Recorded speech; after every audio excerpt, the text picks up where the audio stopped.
Hello everyone, I'm Nicolo. I'm a partner at CMS, which is an international law firm. One of my specializations, in addition to regulatory insurance matter and claim across actually multiple business of risk, is cyber. The idea now is to give you a quick overview of the current cyber market, which is creating lots of opportunity for new players, including INSURTECH companies. In the recent year, the cyber attacks and the volume of compromised digital assets has significantly increased. Among them, ransomware and supply chain attacks dominated the cyber risk space. A further increase in cyber attacks is expected in the coming years due to the following factors. The first one is the increasing use of sophisticated forms of technology in every sector, like the development of artificial intelligence like ChatGPT, the so-called metaverse, the expanding worlds of IT, Internet of Things and operational technology. The second one is the growing sophistication of cyber criminal activities. Organization would face, which creates exposure, then very big exposure, which are already starting to have an unprecedented impact on cybersecurity.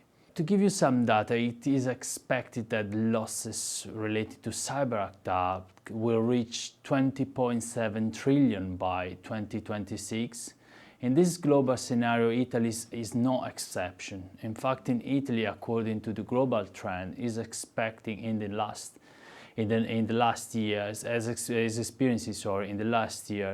an increasing of cyber incidents.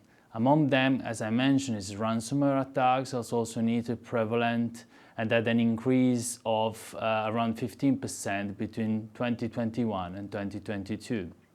Not surprisingly, the evolution and growth of cyber risk is the lens of business leaders. In fact, according to the Allianz Risk Barometer 2023, cyber risk ranks first among business risk in 2023 in the perception of the business leaders. Second in the ranking is the risk of business interruption, which once again is related to cyber attacks. These basically data show that the risk related to the cyber world are known to business leaders who evidently consider them scarier than many of the traditional risks, such as, for example, risk of energy crisis, macroeconomic developments, climate changes, changes in the legislation, natural catastrophes, market development, and so on and so forth. To understand the importance and the dimension of the phenomenon, it is also important to point out that contrary to the common belief, the risk related to cyber incidents and business interruption are not an exclusive affair of large companies, but now also impact small and medium-sized businesses. Indeed, in the recent years, there has been an increase in the number of small and middle-sized businesses impacted by a cyber incident, likely because while the big company invested in cybersecurity,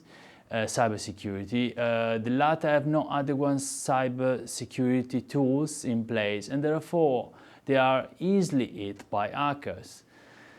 Although the trend of cyber attack is to date growing, a large number of companies are still not able to defend themselves adequately. In this scenario, the cyber attack risk management is becoming core for all businesses.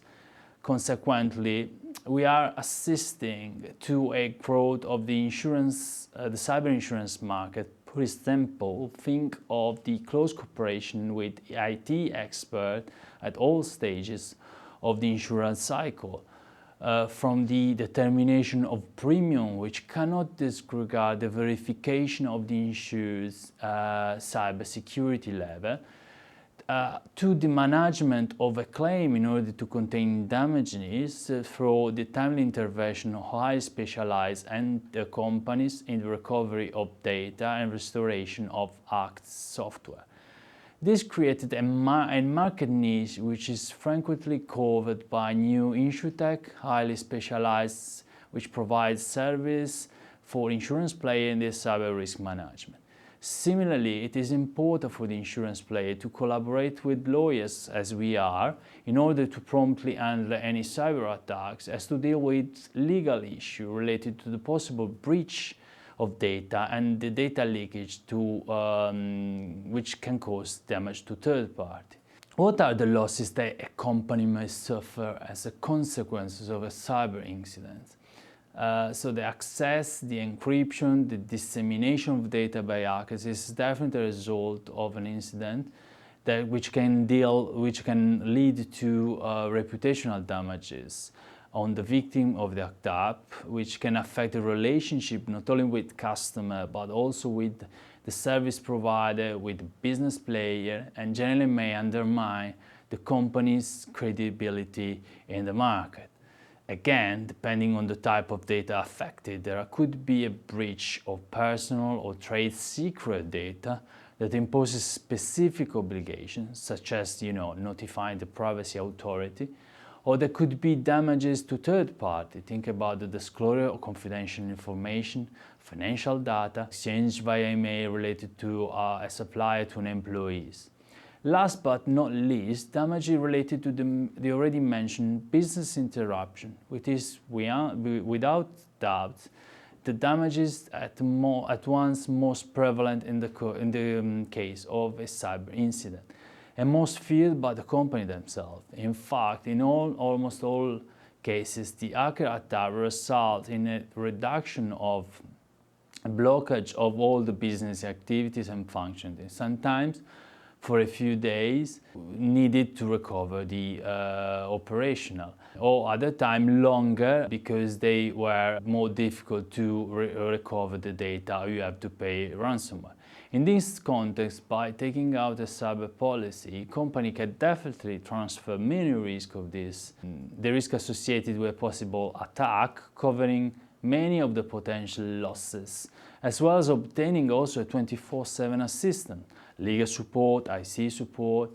The key guarantee in a cyber policy include, for instance, the loss of profit and the costs related to the business interruption, costs for technicians instructed to restore business operation or recover data, legal costs, as I mentioned, incurred and carry out the necessary reviews and notification to the privacy authority.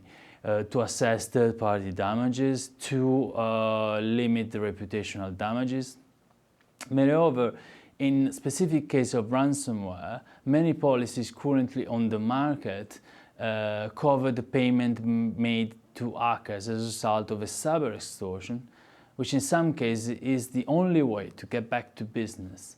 Lastly, a relative aspect relates to the provision of support service that guarantee 24-hour support from cybersecurity in the aftermath of a data breach or hack, who assess system, identify the causes, and suggest preventive measures, give legal advice and guidance on what to do to inform customers. Now let's move on to analysis of what possible issues cyber insurance market players may face in the risk underwriting process in the cyber claim management phase.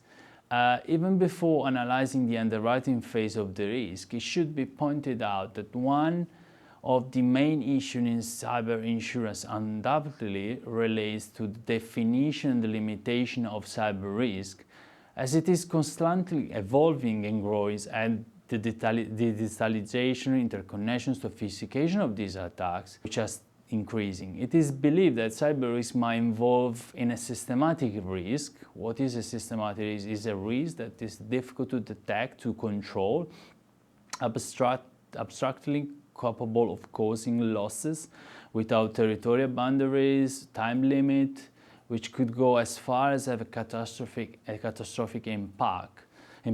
That said, turning to the underwriting process, it should be underlined that in the underlying process of cyber risk as two peculiarities compared to the, let's say, traditional risk. First, the underwriting and the brokerage of cyber risk requires increasing technical skills and thus involving IT technicians, as I mentioned. There are INSURTECH that do so, who can verify the state of cyber vulnerability of the insurance company.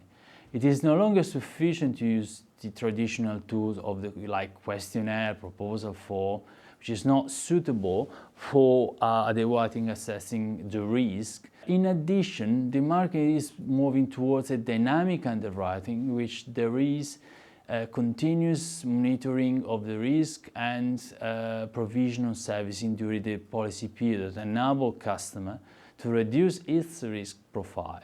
Turning now to the issue that might encounter in claims management, certainly one of the most recurring one, at least in our experience, relates to the identification and quantification of business interruption damages.